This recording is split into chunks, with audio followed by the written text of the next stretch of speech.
자, 오늘 말씀은 히스기야 왕의 신앙이라는 그런 주제로 오늘 말씀을 전하고자 합니다. 히스기야 왕은 유대의 13대 왕으로서 아하스의 아들이며 또한 25세의 왕이 되어 29년간 나라를 다스렸던 유대의 왕입니다.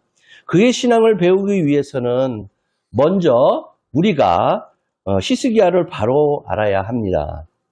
신앙은 신앙이 좋은 사람이 본받을 것이 많다 할 것입니다.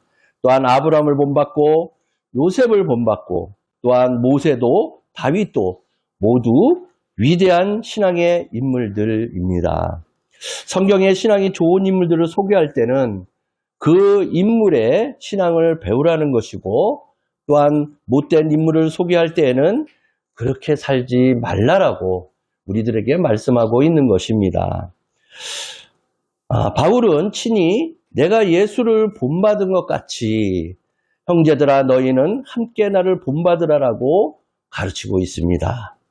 히스기야를 바로 알려면 그의 일생 동안에 중요한 사건 3가지를 우리는 기억하고 살펴보아야 합니다.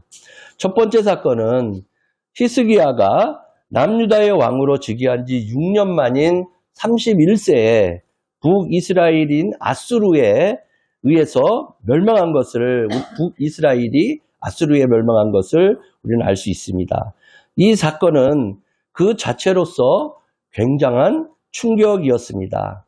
사실 북이스라엘과 남유다는 서로 미워하기는 했고 또한 전쟁을 하기도 했지만 사실은 한 민족이고 선택받은 백성이라는 일체감이 그들에게는 항상 있었기 때문입니다. 그러므로 서로 미워하면서도 왕들이 서로 왕래하였으며 서로 교통하고 형제 우위를 다지기도 했던 그런 나라 사이였습니다.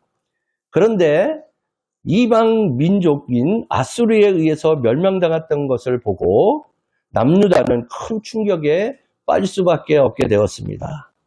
설마 했는데 정말 예언자가 말씀하신 대로 나라의 운명이 끝나는 것을 보고 이 히스기야는 경악하게 된 것입니다. 특별히 히스기야는 이 문제로 인하여 많이 놀랐다라고 합니다. 그래서 그는 하나님의 말씀이 얼마나 무서운가를 깨닫고 또 신앙적으로 바르게 살아야 되겠다고 굳게 결심하고 종교개혁을 단행하게 됩니다. 그래서 예루살렘 성전을 수리하고 또한 우상의 단을 제거하고 또한 성전의 제사를 회복하게 됩니다. 또한 백성들이 감사의 제물과 첫 열매 또한 11조를 하나님께 드리도록 교육을 시키고 6월절 절기를 지키게 하였습니다. 그는 하나님 앞에서 의롭고 신실한 신앙을 가지고자 노력했던 왕이었습니다.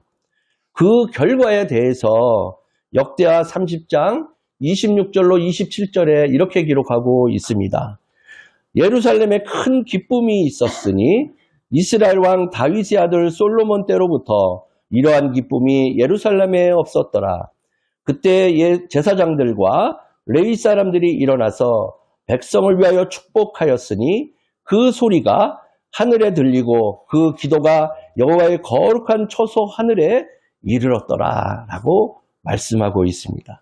하나님께서 축복을 주셔서 예루살렘의 온 성에는 큰 기쁨이 있었고 또한 백성들도 축복을 받게 되었다라고 기록해 말씀을 하고 있는 것입니다. 또한 히스기야 왕과 개인도 범사에 형통하는 법과 많은 재물을 주었다라고 기록합니다.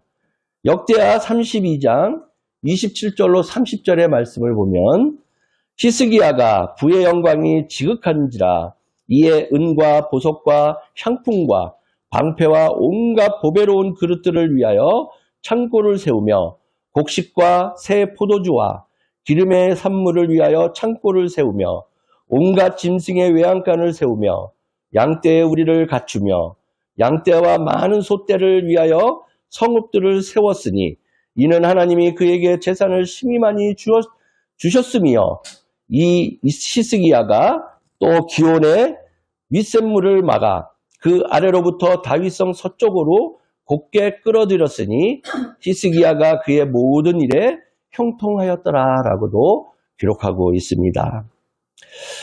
또한 히스기야를 위해서 두 번째 사건은 아수르와의 전쟁이었습니다. 종교개혁을 하고 어느 정도 성과를 거두자 하나님께서는 유다에게 태평성대를 누리게 하셨습니다. 나라가 강해지고 경제가 튼튼해지니 히스기야가 약간 교만해졌고, 또한 그 당시 세계를 제패하고 있던 아수르의 입장에서는 그대로 놓아두면 너무 기고만장할 것 같아 이 유다를 조치해야 되겠다라고 생각하게 된 것입니다. 그래서 아수르의 20만의 엄청난 병력이 히스기야가 다스리는 남유다를 정복하기 위하여 공격하기 시작했다는 것입니다. 그러나 히스기야는 너무너무 겁이 나서 아수르 왕에게 내가 어떤 조건이면 너희가 물러가겠느냐라는 그런 조건을 제시하게 됩니다. 그러자 히스기야 말을 들은 아수르 왕이 어려운 조건을 제시하게 됩니다. 그것은 바로 궁전에 있는 모든 보물과 하나님의 성전에 있는 모든 보물을 다 나에게 바쳐라 하는 것이었습니다. 그래서 성전 기둥에 금으로 입혔던 것까지 모두 다 벗겨서 하나님의 기구들과 함께 재물을 다 갖다 바치게 되었다는 것입니다. 싸워보지도 않고 그 기세에 눌려 모든 것을 바치게 된 것입니다. 그런데 그 보물을 다 접수하고 나서 아수르 왕은 결국 예루살렘까지 내어놓으라고 하면서 국가적인 위기를 몰아치게 됩니다. 그때 비로소 이사야 선지자의 말을 듣고 철저하게 회개하고 주의 종 이사야에게 기도를 부탁하고 성전에 올라가 기도하기 시작하게 됩니다. 하나님께서는 일시적으로 신앙의 교만에 빠져있던 히스기야 왕을 신앙으로 길들이기 위해 아수르를 통해 공격하게 했다라는 것입니다. 히스기야가 성전에 엎드려 통곡할 때 하나님께서 아수르를 물리치게 해 주십니다. 하룻밤 사이에 아수르 군대 18만 5천 명이라는 그 거대한 군사들이 급사하게 되는 일이 생깁니다. 성경은 거기까지만 기록하고 있습니다. 18만 5천 명이 하룻밤에 어떻게 죽게 되었을까요? 하는 그런 의문점을 남기고 있습니다. 학자들은 그 이유를 급성 전염병이 아닐까라고 해석하고 있습니다. 그렇게 해서 아수르가 물러갔습니다. 그리고 침입했던 그 아수르 왕은 돌아가서 암살을 당하게 됩니다.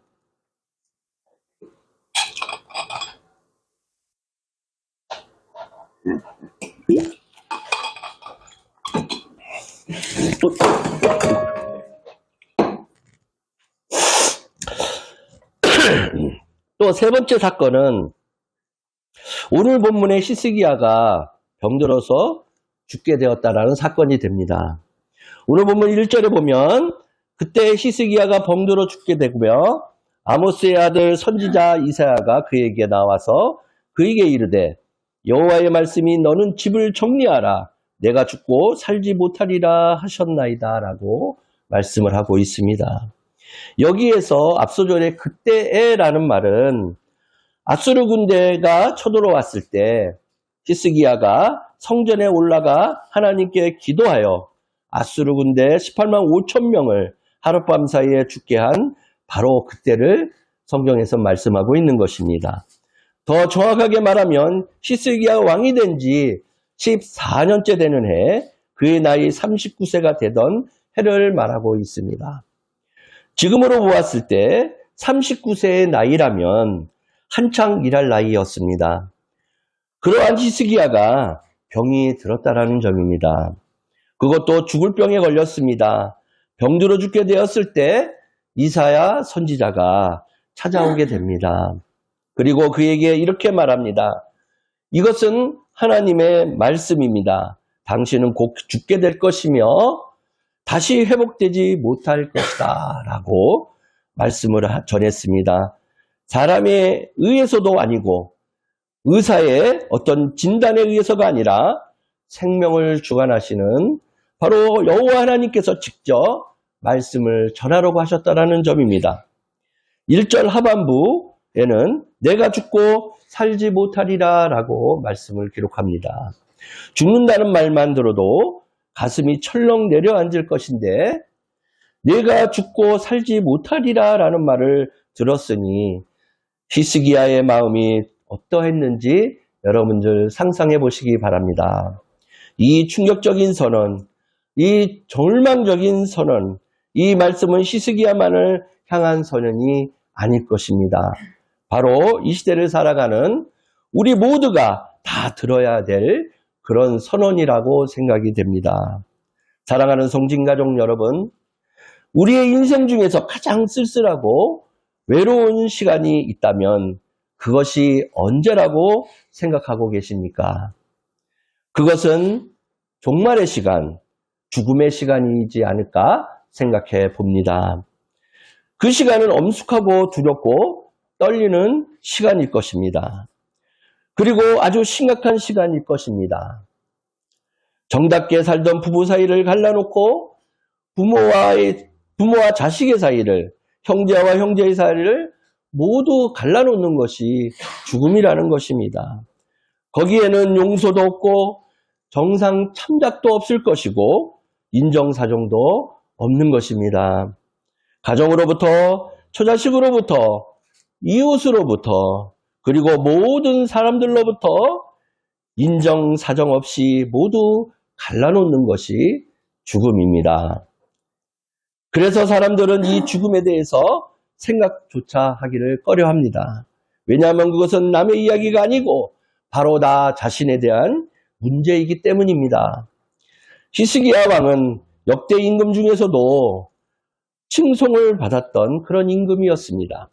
그는 청교도적인 깨끗한 신앙인으로 왕이 되자마자 선왕들이 세워놓은 우상들로부터 모두 제거를 했으며 그래서 그 나라를 쇄신하고 기강을 바로잡고 신앙을 정화하는 데 우선시했다고 합니다.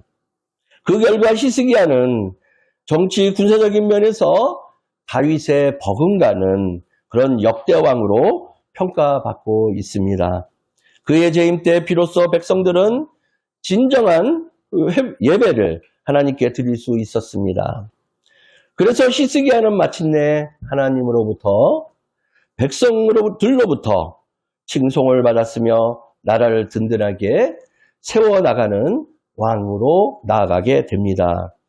그런데 그에게도 종말의 시간이 다가오게 되었다는 것입니다. 마침내 히스기야가 병이 들어 죽을 날이 임박해 왔습니다.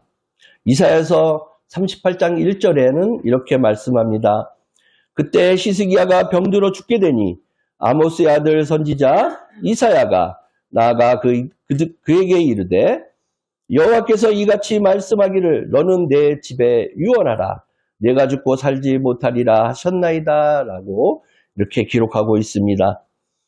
히스기야의 병은 죽을 병이었습니다.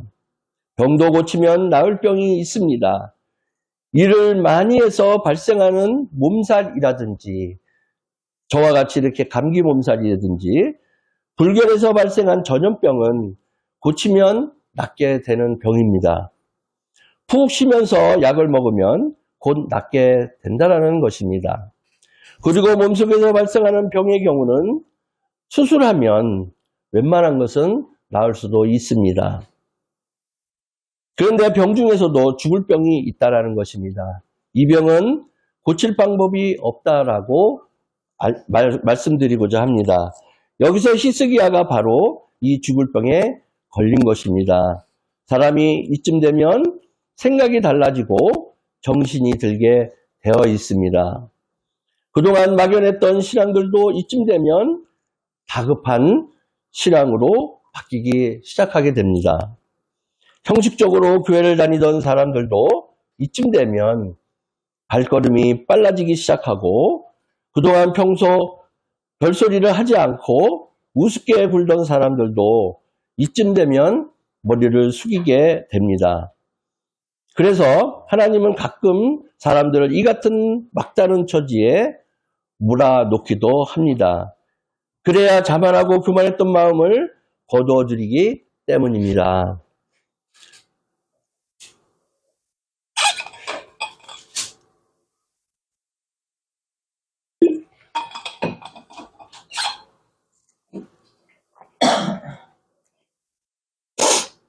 히스기야는 지금 한창 외롭고 고독하며 두려움마저 언급해 와 있는 그런 실정이었습니다. 그때 하나님의 종 이사야 선지자가 찾아오게 됩니다.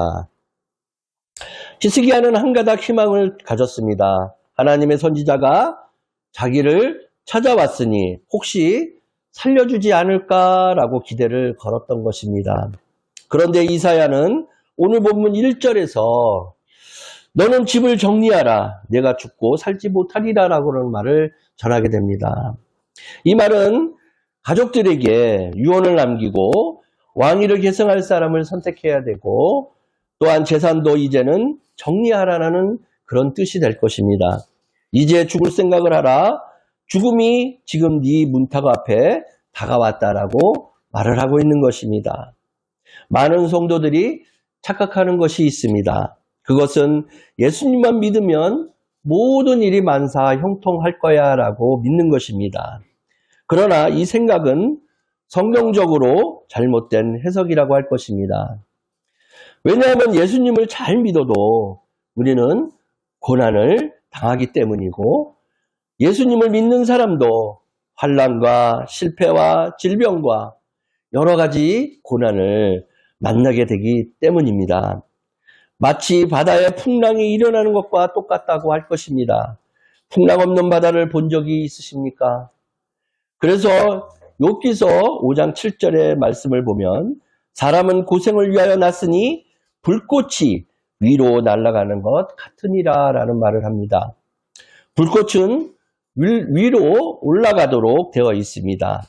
마찬가지로 인생이면 누구나 고난이나 고생을 당하도록 되어 있다라는 그런 말씀인 것입니다.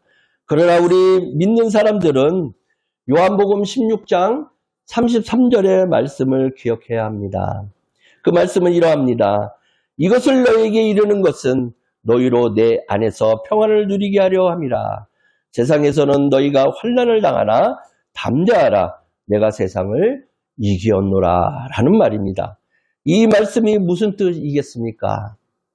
예수님을 믿어도 고난을 당한다는 말이며 또한 환난도 당하고 질병도 만난다는 말씀이 되는 것입니다. 그러나 예수님을 믿는 사람들은 예수님 안에서 그 고난을 능히 이겨낼 수 있다라는 말이기도 합니다. 고린도전서 10장 13절의 말씀을 보면 사람이 감당할 시험 밖에는 너희가 당한 것이 없나니 오직 하나님은 미쁘사 너희가 감당하지 못할 시험 당함을 허락하지 아니하시고 시험 당할 즈음에 또한 피할 길을 내사 너희로 능히 감당하게 하시느니라 라고 말씀을 합니다. 히스기야는 이 죽음의 고비에서 신앙적으로 대처했습니다. 우리가 바로 이것을 오늘날 배워야 할 점이라고 생각합니다. 다음은 두 번째로 히스기야는 낯을 벽을 향하여 기도했습니다. 오늘 본문 2절에 히스기야가 낯을 벽으로 향하고 여호와께 기도하여 이르되 라고 말씀을 전합니다. 히스기야는 기도의 사람이었습니다. 열왕기하 19장 1절에는 이렇게 말씀합니다. 히스기야 왕이 듣고 그 옷을 찢고 굵은 배를 두르고 여호와의 전에 들어가서라고 기도했다라는 말을 기록하고 있습니다. 또한 19장 2절에서는 왕궁의 책임자인 엘리야킴과 서기관 셈나와 제사장 중 장로들에게 굵은 배를 둘러서 아모스의 아들 선지자 이사야에게 보내매라고 말씀합니다. 이처럼 왕궁 내 대신 또한 서기관 또한 제사장 장로들 모두에게 굵은 베옷을 입혔다라는 점입니다. 자신만이 아니라 백성의 지도자 모두에게 회개의 기도를 시키게 한 것입니다.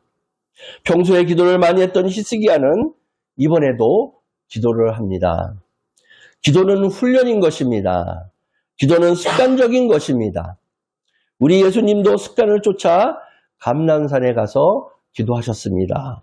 히스기야는 벽을 향하고 하나님 앞에 무릎을 꿇고 기도하기 시작했습니다.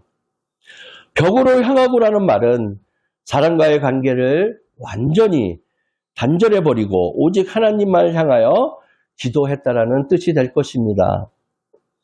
벽 쪽에는 그가 그토록 그리워하던 성전이 있었기 때문이기도 합니다. 지금 히스기야의 눈앞에는 두터운 벽이 있었습니다. 그러나 그 벽 너머에는 하나님의 성전이 있습니다. 다시 말하면 벽 너머에는 응답하시는 하나님께서 계신다라는 것입니다. 그렇습니다. 우리 모두는 문제의 벽 앞에 설 때가 많이 있게 됩니다. 환도의 뼈가 부러질 만큼 기도했던 야곱을 보십시오. 그는 야복과 강가의 벽 앞에서 간절히 기도하게 됩니다. 또한 십자가의 벽 앞에서 땀방울이 핏방울이 되도록 기도하신 주님을 보십시오.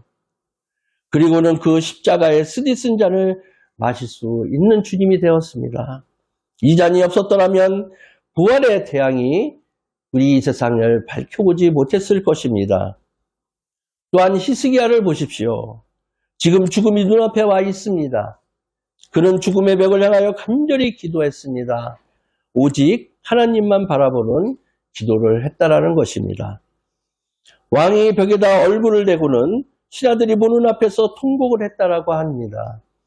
이것이 인간의 가장 솔직한 모습이 아닐까 생각합니다. 죽음 앞에서 왕이 어디 있습니까? 죽음 앞에서 체면이 어디 있습니까?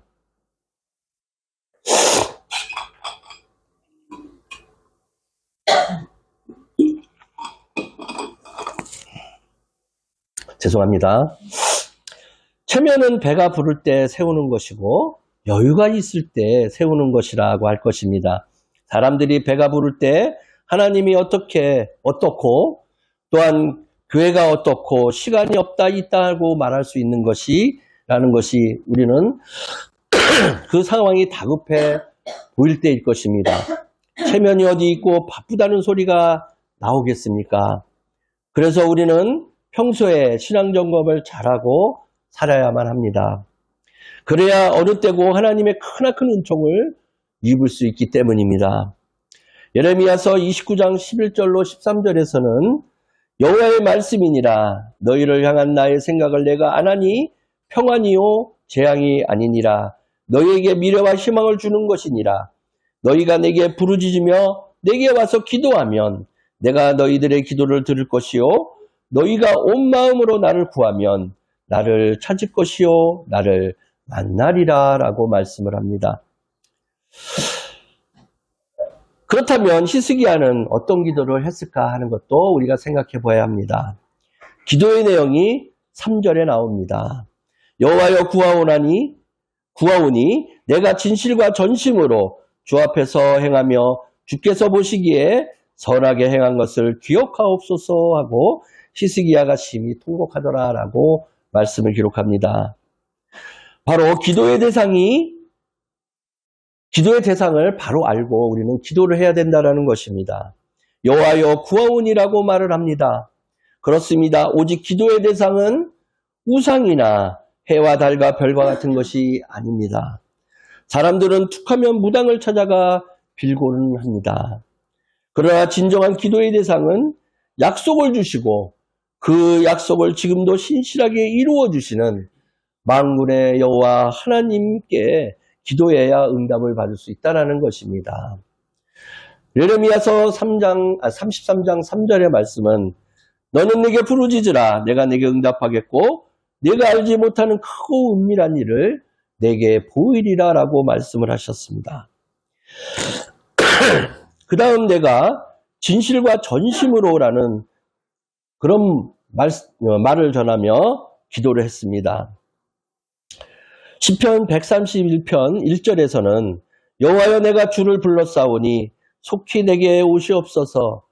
내가 주께서 부르짖을 때에 내 음성에 귀를 기울이시옵소서라고 말을 합니다.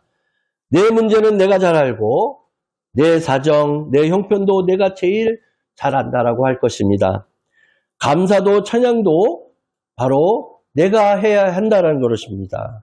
시편 138편 1절에서는 내가 전심으로 주께 감사하며 신들 앞에서 주께 찬송하리로다라고 말을 하십니다. 또한 진실되게 산 것을 기억해달라고 히스기야 왕은 기도했습니다. 내가 진실과라는 것은 평소에 하나님 앞에서 진실하게 산 것을 기억해달라고 고백하는 기도였습니다. 즉 진실하게 살아서 하나님께 영광을 돌리고 성도의 본분을 다했을 때 그것이 결코 헛되지 않게 해달라는 그런 기도였을 것입니다. 또한 고린도후서 1장 12절에서는 우리가 세상에서 특별히 너희에 대하여 하나님의 거룩함과 진실함으로 행하되 육체의 지혜로 하지 아니하고 하나님의 은혜로 행함은 우리 양심이 증언하는 바니 이것이 우리의 자랑이라라고 고백합니다. 진실이라는 것은 바로 믿음인 것입니다. 진실은 아멘인 것입니다. 주님은 마가복음 11장 23절에서 내가 진실로 너에게 이르노니 누구든지 이 산더러 들어 바다에 던져지라 하며 그 말하는 것이 이루어질 줄 믿고 마음에 의심하지 아니하면 그대로 되리라 라고 말씀을 하셨습니다. 또한 에베소서 5장 9절에서는 빛의 열매는 모든 착함과 의로움과 진실함에 있느니라 라고 강조하셨습니다. 또한 히스기야는 전심으로 산 것을 기억해달라고 말합니다. 전심으로 주 앞에 행하며 라고 말을 합니다. 여기에 전심은 최선을 다했다라는 말입니다. 기도도 전심으로 했고 봉사도 전심으로 했고 감사도 헌신도 모두 전심으로 드렸다라는 것입니다. 우리가 하나님의 일을 한다면 하나님께서는 우리의 일을 하십니다. 그러니까 생전에 하나님 앞에 작품을 우리는 남겨놓아야 합니다. 하나님의 일은 전심을 다해야 합니다. 하나님께서는 최고보다는 최선을 다하라고 말씀을 합니다. 디모데전서 4장 15절에서는 이 모든 것에 전심전력하여 너희 성숙함을 모든 사람에게 나타나게 함이라 라고 말합니다. 또한 선하게 산 것을 기억해달라고 말합니다.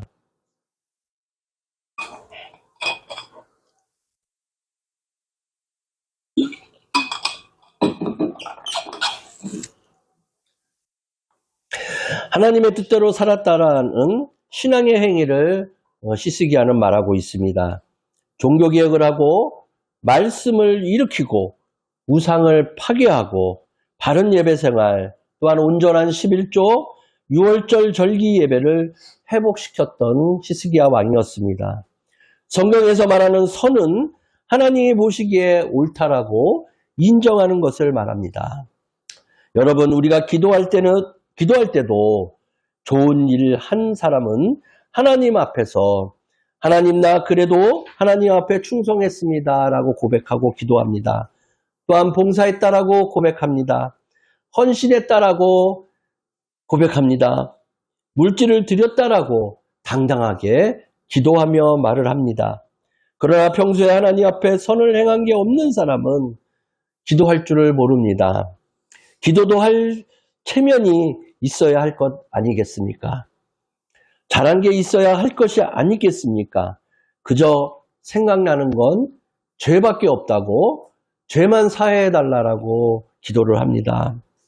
그러니까 평소에 진실과 전심으로 하나님 앞에 충성하고 선하게 살아서 그것을 기억하면서 하나님 앞에 기도하는 여러분이 되시기를 주의 이름으로 축원합니다. 또한 히스기야는 눈물의 기도, 통곡의 기도를 드렸습니다. 심히 통곡하였더라라고 말을 합니다. 어떤 심리학자가 아이들이 왜 우느냐라는 말을 그래서 그 이유를 이렇게 말했습니다. 욕구 불만 때문에 울고 의사 표현을 위해 울고 스트레스 해소를 위해서 운다라고 했습니다. 그러나 울음은 어린아이들에게는 언어입니다. 아이들은 아파도 기분이 나빠도 배가 고파도 울게 됩니다. 그런데 울면 문제가 해결된다는 것입니다. 우는 과정에서 스트레스가 해소되기 때문에 우리의 신체에 긍정적인 영향을 미친다라고 말합니다. 남자가 여자보다 평균 수명이 짧은 데에는 여러 가지가 이유가 있겠지만 그 이유 중에 하나는 남자가 여자보다 덜 울기 때문이라는 말도 있습니다. 하나님께서는 성도의 눈물에 약하십니다. 이 눈물은 어떤 눈물입니까? 분해서 우는 눈물입니까? 억울해서 슬퍼서 우는 눈물이겠습니까? 아닙니다. 주님의 은혜에 감사하고 구원과 은총에 감사하는 눈물인 것입니다. 그뿐이 아닙니다. 주님 앞에서 바로 살지 못한 것을 통회하는 참회의 눈물인 것입니다. 하나님은 이런 눈물을 이런 눈물에 약하시다는 것입니다. 시편 126편 5절의 말씀에는 눈물을 흘리며 씨를 뿌리는 자는 기쁨으로 거두리라라고 말을 합니다. 오늘 설교는 히스기야 신앙이라는 제목입니다. 히스기야의 눈물의 기도로 우리가 배워야 한다는 것입니다. 히스기야 왕의 기도하는 모습이 아주 시적으로 잘 표현되어 있는 말씀이 있습니다. 그것이 바로 이사야 38장 14절 말씀입니다. 나는 제비같이 학같이 지저귀며 비둘기같이 슬피 울며 내 눈이 쇠하도록 앙망하나이다. 여호와여 내가 압제를 받사오니 나의 중보가 되옵소서라고 고백합니다. 기도합니다. 여러분도 이렇게 간절한 마음으로 겸손한 마음으로 낮아져서 기도해 보시기를 바랍니다. 하나님 앞에 회개의 눈물의 기도는 분명 여러분에게 응답이 있을 줄 저는 확신합니다.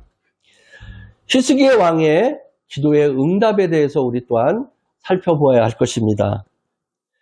오늘 본문 5절로 6절의 말씀을 보면 히스기야 왕이 하나님께 기도했을 때 몇 가지 역사가 나타나는 것을 기록하고 있습니다. 히스기야 성읍 가운데까지도 이르기 전에 여호와의 말씀이 그에게 임하여 이르되라고 말을 합니다. 하나님이 급하게 주의 종을 통하여 응답을 주셨다라는 것입니다. 또한 내가 내 기도를 들었고라고 합니다. 하나님은 우리의 기도를 들으신다라는 것입니다. 또한 내 눈물을 보았노라라고 말씀합니다. 우리의 눈물도 보시는 하나님이시라는 것입니다. 또한 내가 너를 낫게 하리니라고 말씀합니다. 바로 치료의 광선을 히스기야 왕에게 보내주셨다라는 것입니다. 네가 3일 만에 여호와의 성전에 올라가겠고라고 말씀합니다. 바로 성전에 올라가는 축복이 히스기야에게 임하게 됐다는 것입니다. 또한 내가 내 날에 15년을 더할 것이다 라고 말하며 히스기야 왕의 15년 생명을 보너스로 주었다라는 점입니다.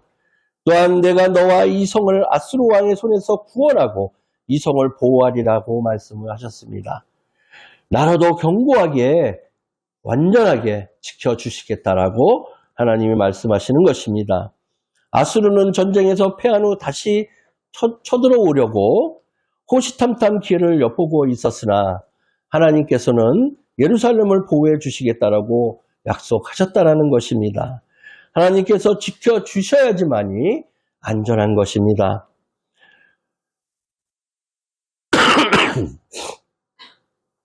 또한 하나님이 지키심과 보호하심이 언제나 여러분과 함께 하시기를 바랍니다.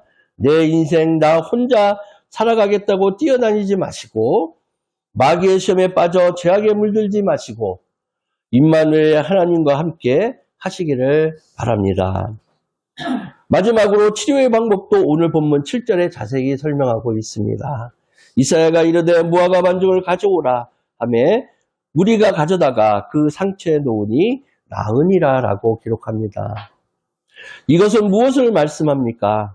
말씀에 순종했을 때 하나님께서 기적을 베풀어 주셨다라는 것입니다. 여러분이 교회에 나와서 신앙생활을 할 때 순종하지 아니하고 하나님을 믿는 것은 아무런 의미가 없고 여러분에게 효과적인 삶이 될 수 없다는 것입니다. 그러나 순종하면 죽어가는 사람도 살아나는 역사가 나타나게 된다는 점을 오늘 배우셨을 줄 믿습니다. 히스기야 왕은 회개하며 눈물로 기도하고 순종했습니다. 무화과 반죽을 상처에 놓자 병의 고침을 받았고 생명이 15년이나 연장됨을 우리가 들었습니다. 그래서 그는 54세까지 살았고 42세에 아들 므낫세도 얻게 됩니다. 그때 그냥 죽었으면 아들도 낳지 못하고 죽었을 텐데 하나님께서 생명도 15년 연장시켜 주셨고 그 기간 동안에 아들의 축복도 허락해 주신 것입니다.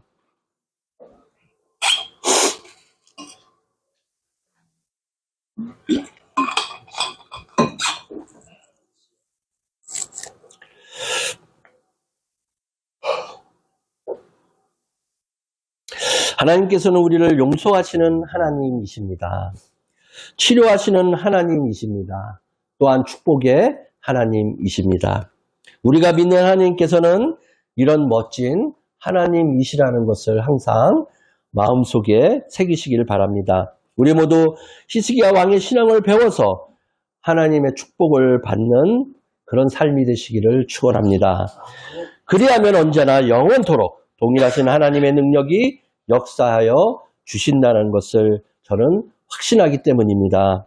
그래서 하나님이 나를 위해 크게 쓰임받고 또한 주님을 만나는 그날까지 행복하게 잘 사는 성진 가족 모두가 되시기를 주님의 이름으로 축원합니다. 아멘. 자,